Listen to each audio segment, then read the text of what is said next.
complete a form. They put in their name, their phone, their where they want the money to go to, whether it's check, cash, or Cash App, Venmo, and whether they want to get involved. And that's it. And that's something that's worked. And in May alone, we gave out about $24,000 directly into the hands of trans women of color, two-spirit folks, trans femmes of color. And I feel like that's where a lot of foundations and nonprofits need to learn from, to trust people to be able to do what they need to do with the money that they're given.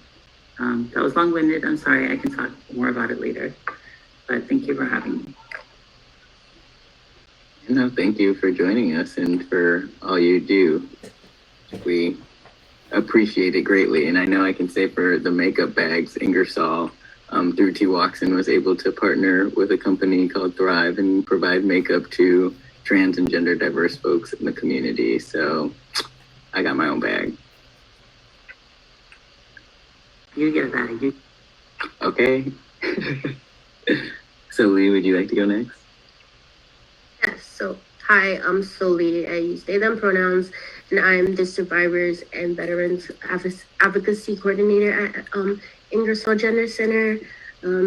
Ingersoll was founded in 1977 and is the nation's oldest organization that is by and for the transgender community. Initially, it was a volunteer-based organization, and we began to have professional staff in 2017. And we have been able to provide a broader array of support and services as we continue to grow into our newer structure, being online. So yeah, and our primary focus is to provide opportunities for community connections, direct services supports, referrals, advocacy, as well as training and education. We specialize in addressing barriers in the areas of housing, healthcare, employment, and legal services facing the transgender community. Unlike most other organizations, we did have to shift our focus to provide services remotely due to the COVID crisis. And since the crisis had begun, our first and foremost goal has been to meet the immediate needs of the community. So we shifted all of our financial assistance programs to be COVID-19 specific. So we're providing financial assistance for transgender and gender nonconforming community members in Seattle, King County, and pretty much all of Washington State. And so we also have teamed up with local government agencies to connect our community to programs that address food insecurity over the summer. So we had some food vouchers for community members within Seattle and the King County area. We were doing food delivery as well, no contact food delivery. And we continue to provide community connections through our support groups, which has been held weekly since 1977, and Al is the one who's in charge of that. They're doing great, so big ups to you, Al. And it is every week, every Wednesday from 7 p.m. to 9 p.m. Via Zoom. And we have added a COVID-19 community call on Sundays from 4 p.m. to 7 p.m. So you can call in, get updates. I believe that's with Al as well. So Al's really holding it down for us. And both meetings have video and phone links available on our website. We do have more social events and additional support groups that are currently in the works to support the community. Some of those are survivors and veterans support groups. So those will be launching later this year. And our advocacy work is still in motion as well. We're still continuing to work on policies that increase to better access the communities. And we continue our technical assistance through legal clinics and training for healthcare providers to help them increase their competency on issues impacting our community so they can better serve our community. And yeah, we have healthcare access support, we still have economic justice support, so housing support, immigration support, employment support. Yeah. I think, am I missing anything? I think you did a pretty good overview. Okay, cool. Thanks. Yeah, no, thanks for joining us. Right on. If anyone has any questions at that time, you can either unmute yourself and feel free to ask any one of us, or you can drop it in the chat. But prior to that, if any of the panelists have anything else they would like to add first, also feel free. I feel like I didn't do my role at Pride Foundation justice, and I'm adding some stuff on. The work that I do at Utopia, and I feel like the work that we all do, wearing different hats, right? And when you see like trans work, you tend to see the same people, right? You tend, because we're overburdened, we're burnt out, and if we're not doing the work, nobody else is going to do it, right? And Transform Washington started as a public education campaign during the anti-trans bathroom bills back in 2015-16. That work has grown to include political advocacy, a lot of relationship building, right? Like you can't do this work when you don't know the person that you're doing this work with, right? On a personal level. And I don't want to show up to a meeting and it's an update meeting. I want to know about, you know, my community, my sibling in arms. I want to know how I can be there for them when they need me, and vice versa. And so we do a lot of leadership development through relationship building. But I feel like the two words that would describe my work is research justice, right?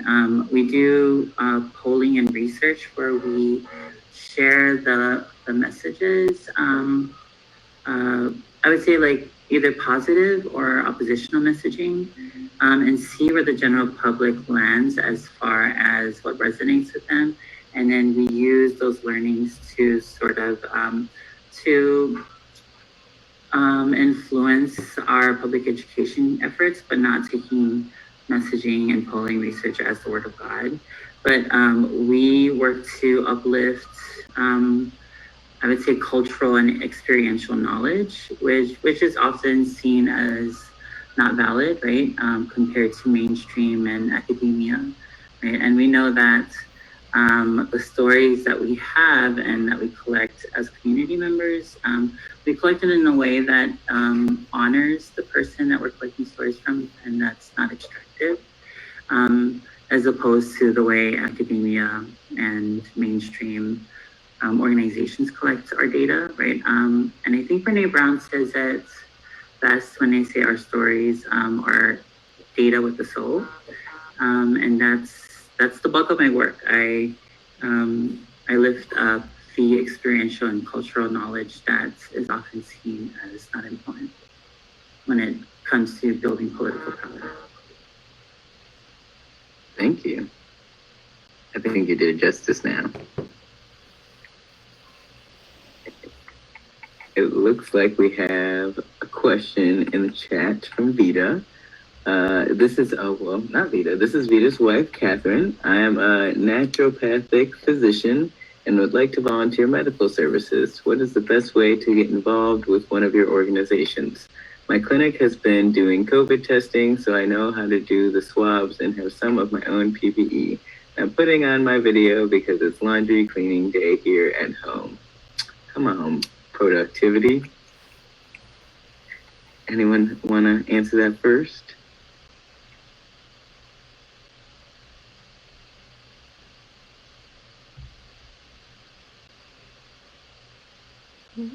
Have some thoughts?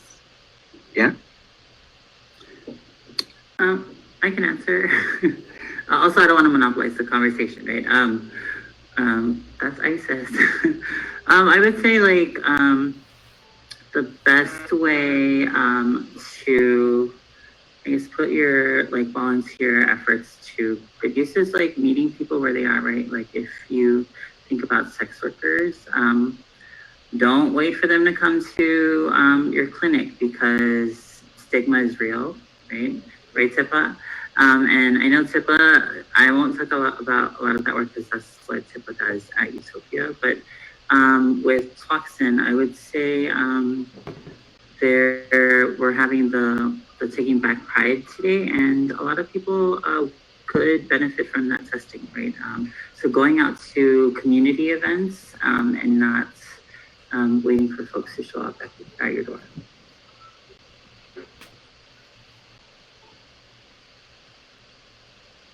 I just wanted to add on, thank you, Catherine, for offering that. If you could please, like, maybe drop your contact, and I think that's something that we could probably reach out to you directly and see how we can arrange that to better serve the communities that we work with. Awesome. Thank you so much. I just saw it. Right. Perfect. Yes, ourselves, as part of Ingersoll Gender Center, we have a healthcare provider database that has like over 150 providers across the state of Washington that is available for community members to access, as well as a listserv that has like over 500 providers across the state of Washington as a way to share resources and get connected on these sorts of things. So that's another way to get plugged in with Ingersoll. And thank you for dropping your contact, Kevin.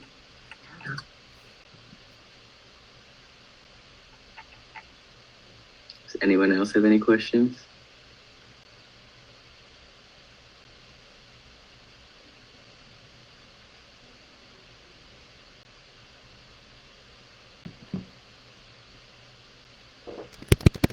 I'll ask one.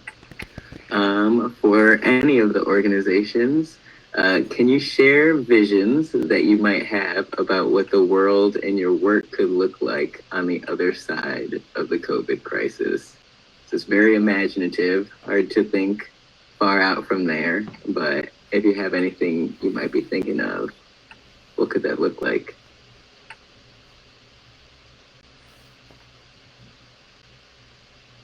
So I don't mind going. I feel like for myself, so I'll talk a bit about kind of what our org does right now. I feel like this question kind of fits really well into kind of the work that I do.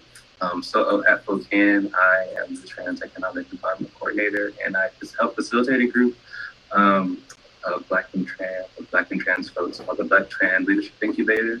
And it's really just focused on trying to create a dedicated space for Black and trans folks where they're able to have their opinions, their thoughts, and their feelings, and their experiences heard.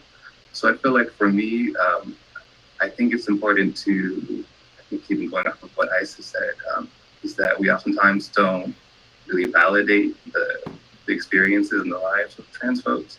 So for me, I'd like to be able to have organizations or have spaces where they're able to acknowledge and interact with trans folks and gender non-conforming folks and people of color and other folks and Black folks, and are just able to see them as entire complex human beings that have histories that's valid, and some may have existed in this way or in that way, but just giving people space to be heard.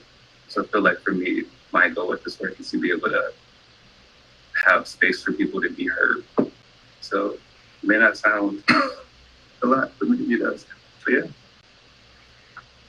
No, thanks for sharing. That is, actually is quite a lot, considering most spaces are especially not. Most spaces are made to specifically do the opposite of that work. So, anyone else? Yeah, Tepa? I can go. This is something I've definitely been thinking about, myself and for the work of Utopia.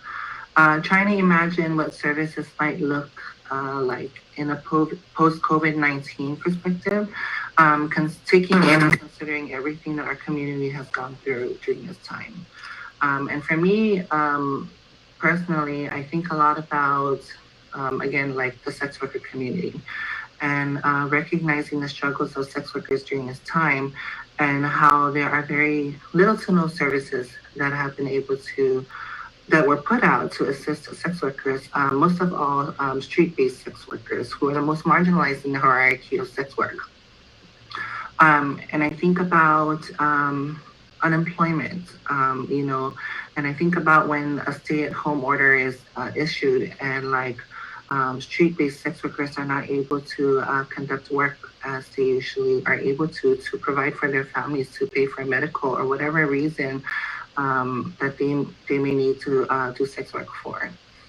I think this definitely puts a lot of things, like sheds a lot of light on like the exacerbation of like the working conditions of sex work, and how even for myself, like I need to do better in the work that I do, that I need to be prepared for situations like this. How can I help my community not only in the recovery coming out of COVID-19, but also to be prepared that I can continue to support sex workers when a situation like this occurs again. Yeah. Thank you, Tipa. Isis, yeah, do you have anything to add? I always have something to add, but I'll keep it short. I would say that question is tricky for me because the conditions of this pandemic has always existed for for a lot of our siblings, and when I think about Black communities, when I think about people who are living with chronic illnesses or are disabled, right? This isn't anything new for folks. The vision I see, I would say, I see a lot more young people leading. I see a lot more young people leading with the backing of elders or yelders, or the Wisdom Council, as Alphabet Alliance of Color calls it. I also see Black and brown trans women and femmes leading, and it's time for that to happen. It's exhausting and it's tiring to be a part of a community that always lifts up the for us by us model, yet does not let trans women, Black and brown trans women and femmes, do trans work and lead trans work. And we see it happening in Seattle with what happened last Monday with the Seattle City Council, not lifting up those who are most impacted, right? Which are Black trans sex workers, right? And we see it at the state level as well when there are policies being introduced and passed that aren't important to. They're good policies, but it's not what we need right now, right? As far as Black and brown communities. So my vision is I see a lot of the Black and brown led, trans led organizations decriminalizing sex work at Washington, at the state level. And I see more Black trans women and femmes as EDs of organizations. But also I see a lot of pain, and I see a lot of like global grief, and our own people doing what we need to do to help folks heal from the most recent trauma, on top of the trauma of like intergenerational trauma that folks have been carrying, right, for generations. So there's good and bad there, but we have capable organizations like everyone at the table to take care of folks when needed. So we'll be fine. Al, can I just add on to that a little bit more? Everyone, and then I'll stop talking. Thank you, Isis, for mentioning that. I just wanted to make the connection that with everything that I've mentioned about how the sex worker community has been like disproportionately impacted, not only throughout decades, but also especially during this time, and I think a lot about like decriminalization. more so now than ever, that the only way we can improve healthcare opportunities and financial opportunities available to sex workers is decriminalization. It's a full decriminalization. Because our BIPOC communities are mostly impacted by this, who have suffered like economically from a long history of like family separation, redlining, and all the issues that they've gone through, and that has pushed BIPOC communities to informal economies. And people end up in sex work either by choice or circumstantially. That is, if they're not being trafficked. And circumstantially, you think about people that are there by choice and they are doing sex work free of any economic pressures. But people who are there circumstantially, like I think about like not having the ability to say no to sex work right now, despite the dangerous conditions of having to do sex work in the middle of COVID-19 crisis, because they still have families to provide for. And that brings me to like really think about the decrim work a lot more, that, it's not something that we need to, we can't wait on decrim anymore. Like decrim needs to happen now. And like right now, because we cannot keep waiting until like another situation like this occurs again to see our sex worker community continue to suffer. In order for us to improve and do better by our sex worker community, and decrim needs to happen right now. It's the best form of harm reduction there is.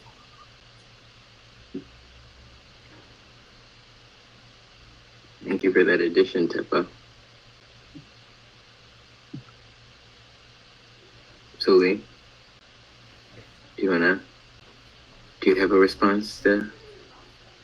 Yeah. First of all, yeah, thank you for sharing that. I think that's very important, and just really want to echo what Tepa and Isis said. I think for Ingersoll ourselves being a predominantly white organization, really uplifting and focusing all our work on Black and Indigenous and people of color within the trans community is one of the most important things I think we need to work on ourselves for the future. So trying to figure out what kind of healing groups, whether that is through our support groups, what that would look like, and really just centering Black and Indigenous and people of color within our work. It's something we are still working on, and it's been a struggle. So I think for us, that is the most important thing in the future, and getting those resources to these communities which are most at risk. So, just want to echo what you said. Thank you. We have another question in the chat. It says, hi, I am fairly new to Seattle and want to get involved in organizing, but also expanding my own sense of community here. I'm currently a national service worker at Earth Corps. They have been collaborating with a farm space run by the Black Farmers Collective here. I believe food access could be an asset to organizing, uplifting communities, and interested if this is something that already exists within any trans-led organizations or could be. Tepa, I don't know if you want to talk a little bit more about your food program, what that looks like.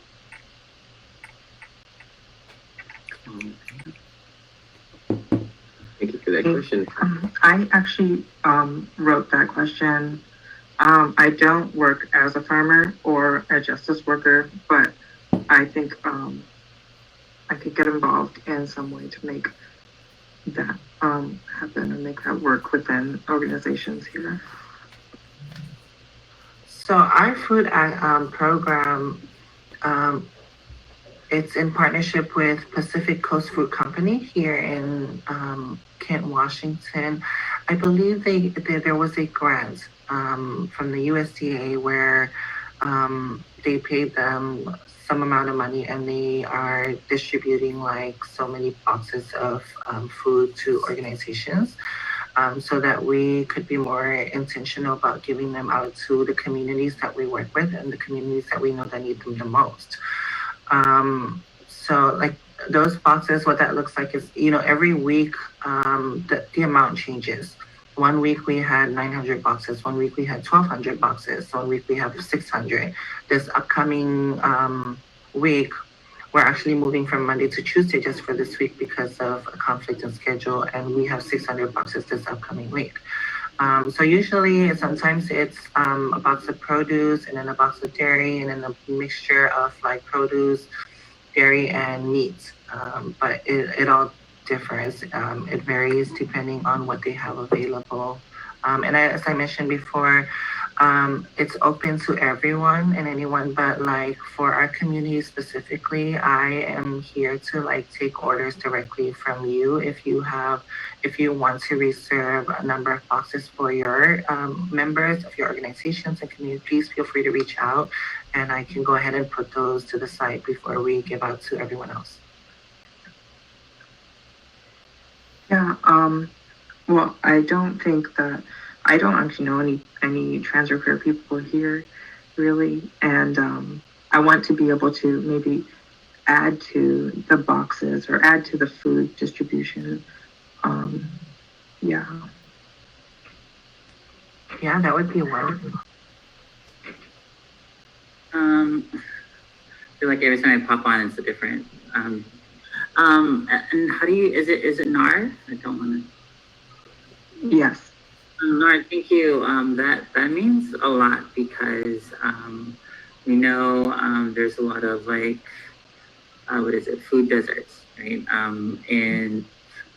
In our communities, the communities we come from and serve, and I want to lift up the Pink Moon Farm, which is led by Grayson Crane, who is a former employee, current Former full-time farmer now.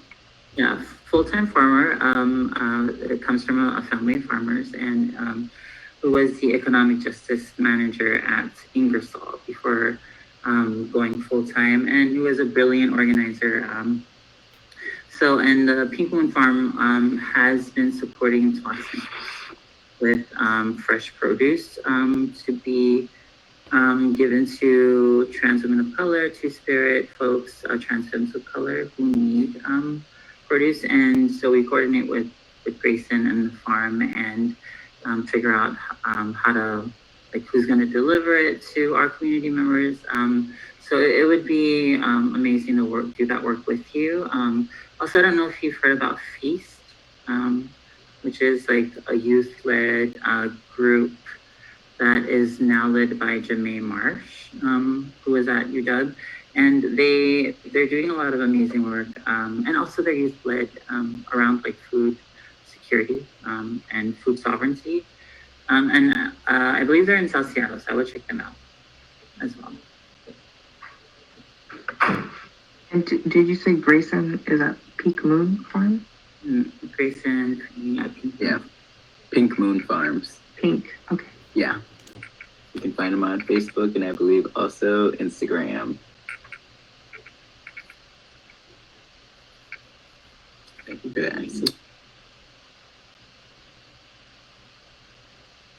Looks like we just had Kaya drop links to both Feast and Pink Moon Farm in the chat.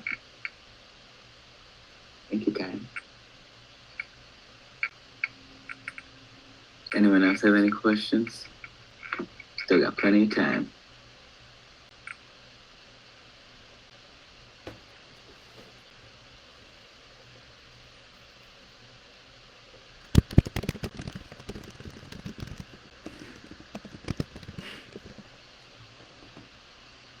We got another one. All right. Vita again here. I just want to continue to be thankful for all the people hosting on the panel and those contributing to questions. I haven't been to Ingersoll for a while. Does Ingersoll have a POC group again? I remember there had been one, but it was about once a month and then discontinued. Also, I heard on the Trans Pride Seattle this year we're online stream last night that Gender Justice League may be hiring soon, and I plan to apply as soon as they post a job opening. I was laid off due to COVID-19 and my employer wanted me to return to work under unsafe conditions. What advice would you give to trans persons facing unemployment challenges like these, especially during the pandemic? Thank you for your question, Theta. As for Ingersoll part, we do not have a POC group currently as like a monthly part of the support group. What we have started when I got here in 2018 was a bi-monthly trans BIPOC brunch space. So on even numbered month on third Saturdays from like 12:30 to 2:30, community members would get together and go to a Black or Brown owned restaurant and eat their food together. But since COVID happened and we haven't been able to do that, we've been partnering with That Brown Girl Cooks and then dropping off those pre-made meals at different trans BIPOC community members' places around Seattle, and then hopping on the call together and getting to enjoy good food with each other. I can offer something along the lines of those. So Utopia Seattle does have a cutie BIPOC support group called Real Talk, and we offer it every second Tuesday of the month. If you would like to join, please follow us on our Facebook page. We're constantly putting up our updates about COVID resources, and also because of the high amounts of like Zoom bombings and uninvited people coming in, and we also want to protect our communities while they're in support group and their confidentiality. We decided that there's a registration form, and it's very simple. It's just basically your name and your email so that you can directly get the link to join, and so that no one else outside of our community is joining those meetings. So if you are interested in joining, we would love to have you. And I'll also give a shout out to another organization, Seattle Counseling Services. They have a Monday meeting called Connections, and it's focused on queer and trans people of color. It's a space for making connections, healing, processing, and sharing resources. If I'm understanding correctly, right now it is virtual because of COVID and everything. But if you head to the Seattle Counseling Services page on Facebook, you should find the posts and find all the info that you need there. Yeah. Also, there is, Seattle Counseling Services is amazing. There is also this national directory of trans therapists, right? Like if you need mental health support and you've been searching for a while and you really want a trans person or a queer trans person, I believe it's called the National Queer Therapist something. I'm gonna look it up now. But yeah, it's a great directory and they're pretty up to date. And I'm assuming that they take some of their data from, local directories such as Ingersoll Gender Center. So they do a pretty good job, and it's all queer and trans people of color, and it's called the National Queer and Trans Therapists of Color Network. You can find, they have a mental health fund, they have different ways to get involved, and if you're trying to expand, and if you're someone who's in the thinking of moving, right, because a lot of our folks have moved out of Seattle because of COVID and because of transphobia, because of anti-Black racism, and so that's a good resource. So many things.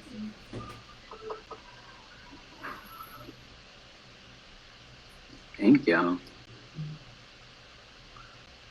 I wanted to add on that I know that many of our organizations on here serve the King County region, but Utopia and Ingersoll has collaborated on putting out another relief fund that we want to center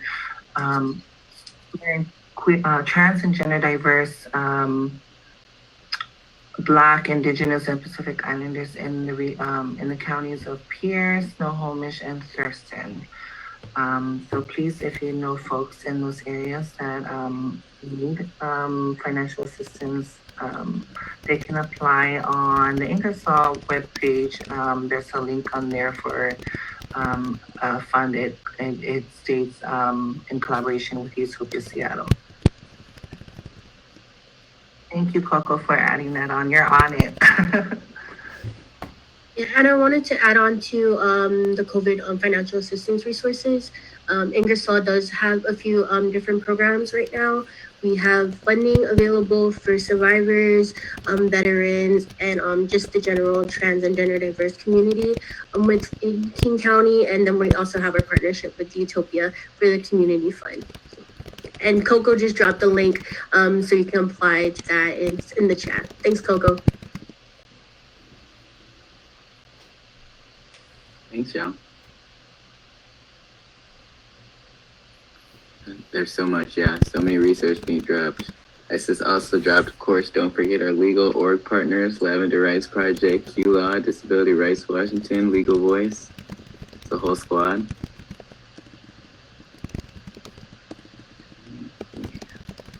I have care packages. Utopia has care packages for trans and gender diverse communities. We have like face coverings, hand sanitizers, condoms, lubes, some makeup from Thrive.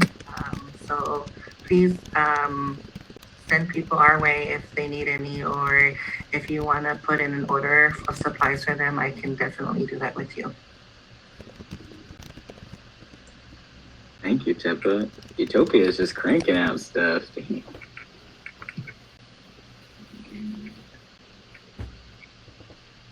See, another question. What other events or things coming up this week and or in the near future are folks excited for or putting on?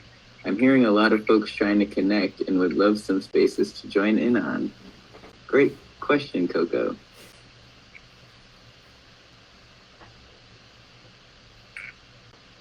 So, I think everyone on here knows that this past Monday, the Seattle City Council passed an ordinance to repeal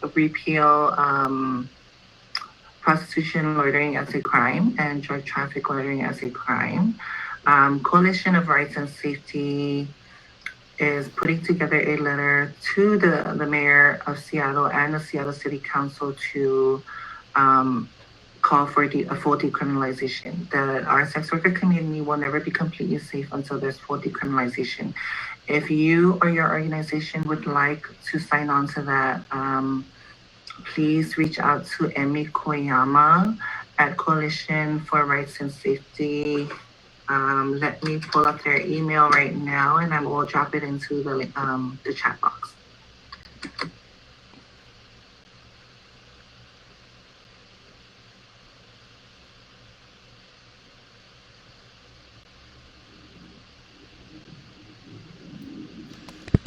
Thank you, Tepa. Yeah, Vita, the struggle is real. I've been in Seattle for 2 years and I haven't found a therapist. And well, I just found one. There's Bree Chang, who is a Asian trans woman, right? And there's not a lot of trans women in that field. So I would reach out to Bree Chang if you wanna.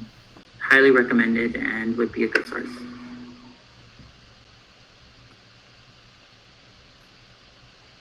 Yes, I'm also looking for, would have to take me a second, but we were also contacted by two community members or two therapists of color who are providing free online teletherapy to community members and protesters of color who are trans or gender diverse as well. As soon as I find that, I'll drop that in there. Also, Coco had asked, now there's so much in the chat. Are there other actions for that, Tepa, other than signing on to the letter? Are there any other ISIS that you can think of right now? Signing on to the letter, well, there's also uplifting the demands of Black trans folks, right? Mainly the demands of the Washington Black Trans Task Force, which is led by Black trans women and femmes and Black trans folks.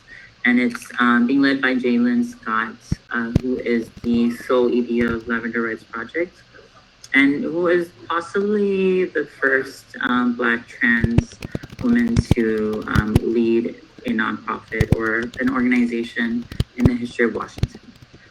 We're gonna say that enough times so that it becomes history. But it's, yeah, I strongly believe that that's the case. Don't quote me, but it's true, right? And it's sad that it's 2020 and she's the first. So lift up the demands of Washington Black Trans Task Force. Reach out to them and give them money. Also ask them what they need to keep them safe. As far as, and also resources, whatever. Listen to them and give them what they need.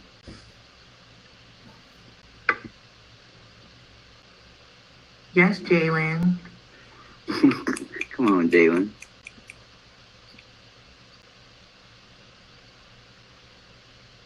I want to add some other things that are going on for folks to get involved in. Ingersoll will be having another panel going on this afternoon. It's the Community Pillars, a conversation with trans leaders, and that's from 3 p.m. to 4:30 p.m. And the link can be found on the Trans Pride events page.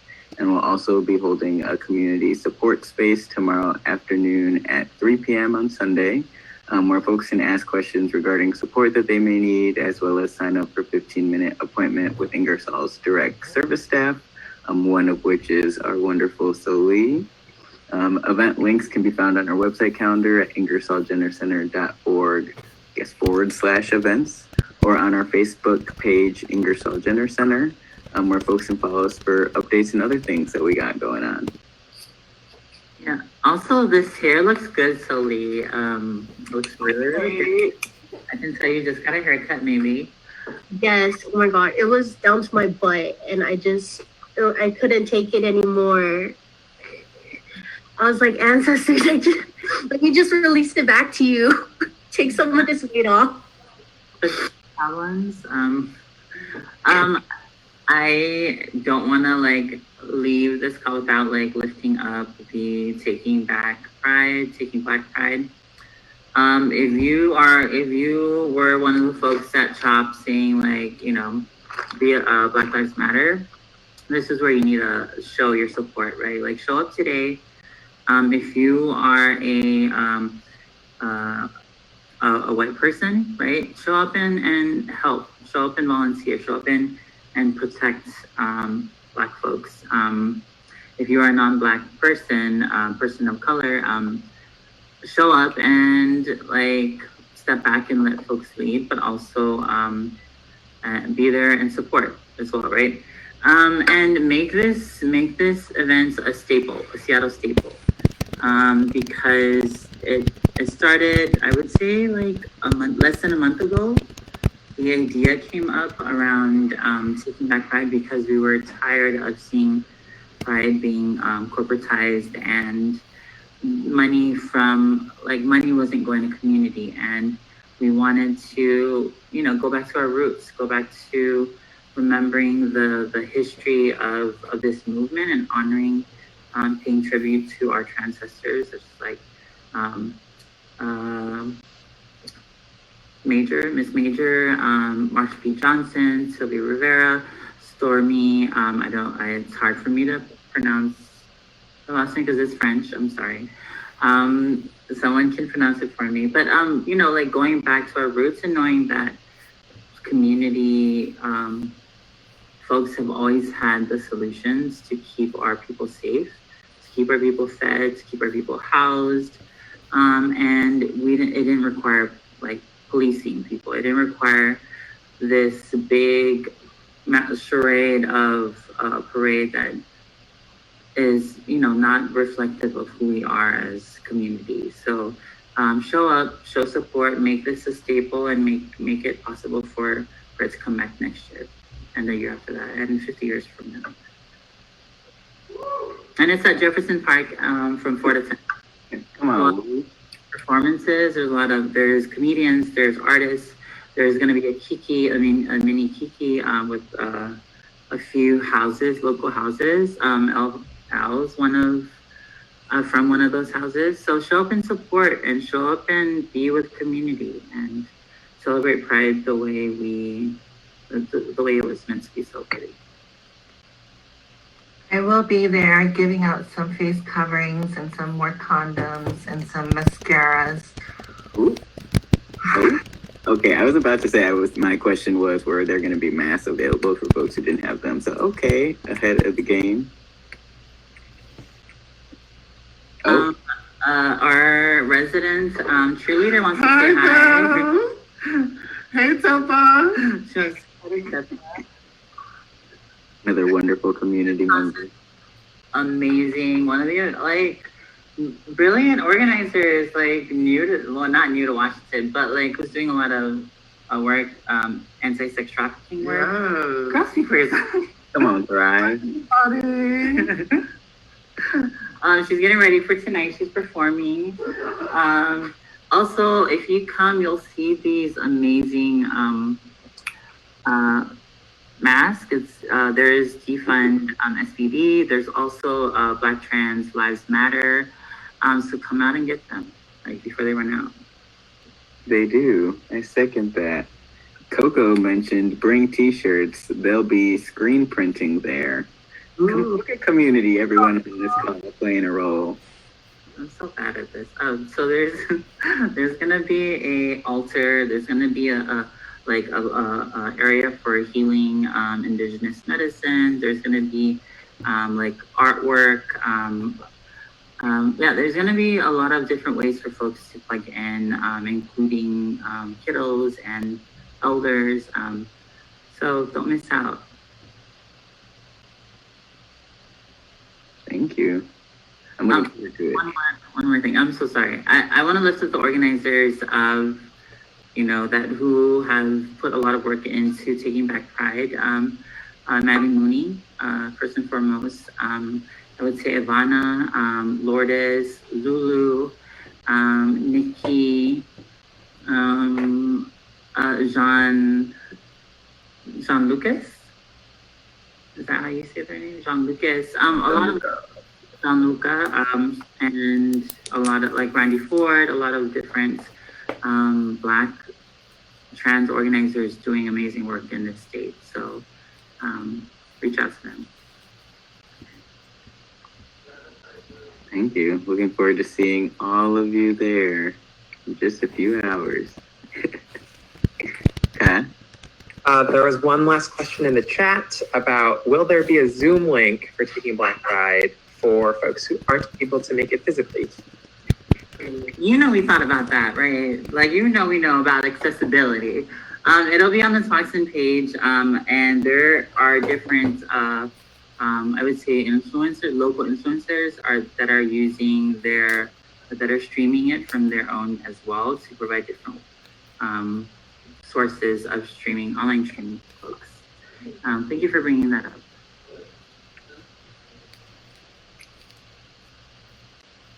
Teba? No, I'm so excited to be there and see you all tonight. I know, I'm loving this. I'm loving all the community space that today is providing. Thanks for dropping the link, Kaya.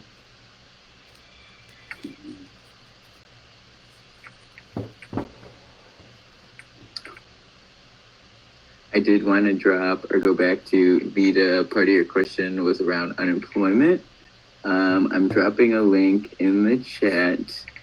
Ingersoll did an informational webinar with Unemployment Law Center and the Q Law Foundation, which is a lot of just like quick tips and general things around navigating unemployment or accessing those benefits as an LGBTQ folks, specifically around issues that affect trans people more so, like dealing with like overpayment or issues around like fraud because of name change or gender marker or et cetera. As well as working directly with any of their legal advocates. So if that is support that you or other folks need, that's also a connection that we could provide.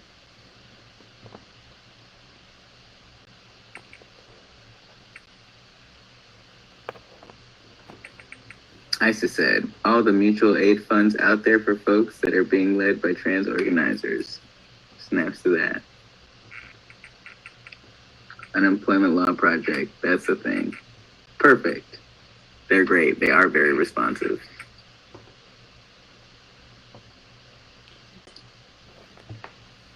Does anyone have any last questions?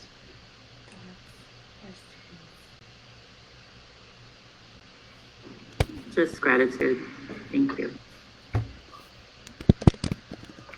Thank you. Thank you. Thank Appreciate you. Thank you to everyone on here today for all the work that you're continuing to do serving our own communities because no one else will but us. So, yeah, and now more than ever has shown how many things our FUBU really need to be, absolutely need to be. There's no other way to be. Or like boo boo. Okay. Well, folks have any questions or would like to get in contact with Ingersoll, you can reach out to us at info@ingersollgendercenter.org, or me directly, alphonse@ingersollgendercenter.org. And if other panelists would like to drop their contact information in the chat for any of the attendees who would like it, that would be greatly appreciated so we can all stay connected.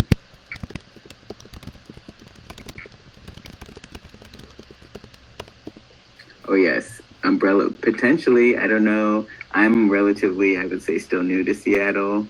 And I heard it was uncool to bring umbrellas out if you live here, but I just did my hair, so I'm going to be bringing an umbrella. But, you know, hot and wet. It's what's in 2020, apparently. Thank you all for dropping your contact.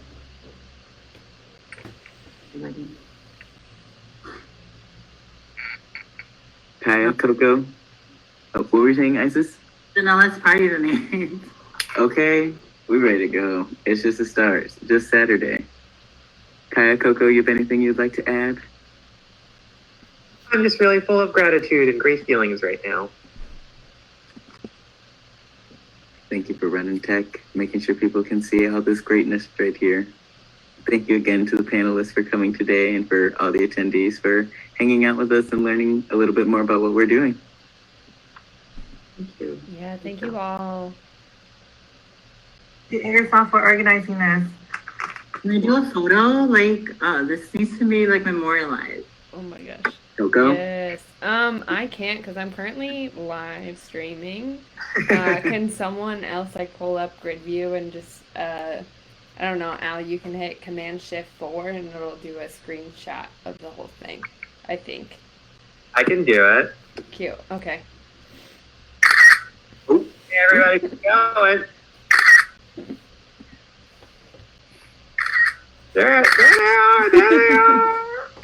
Okay, we got some shots. Cute. Thank you all. Thank ya. I'll put it on the Facebook for this event. Yeah. Happy Also, if there's any participants that are like, I really don't want my photo out into the universe, if you chat, like put it in the chat box, I'll make a note of your name and then blur it or black it out for you. So yeah, I'll hold space for that in the chat for the next like 5 minutes before shutting everything down. Yeah. Oh my God, notice that we were live on Facebook. Oh my God. I can't do all this at once. I can't keep up. Vita asked, will these conferences be archived? I don't know, Coco. How will people be able to view things? Yeah, so this video will be live on Facebook, and then I'll probably link it on Ingersoll Gender Center somewhere on the website just for folks to access for the near future. But yeah, it should be available under videos on Ingersoll Gender Center on Facebook. My agent won't be calling. Thank you so much, everyone. Happy Pride. Happy Pride. Oh, Vita asked another question. Anything for those not having or on Facebook? That's a real question, Yeah. Vita. So Vita, I'll be downloading the videos and keeping them, so I'll also like have them available at Ingersoll. Probably not until Monday. But if you check the website, I will link it to the events calendar. Yeah. Thank you, Coco. Thank you, Vita, for all these clutch questions.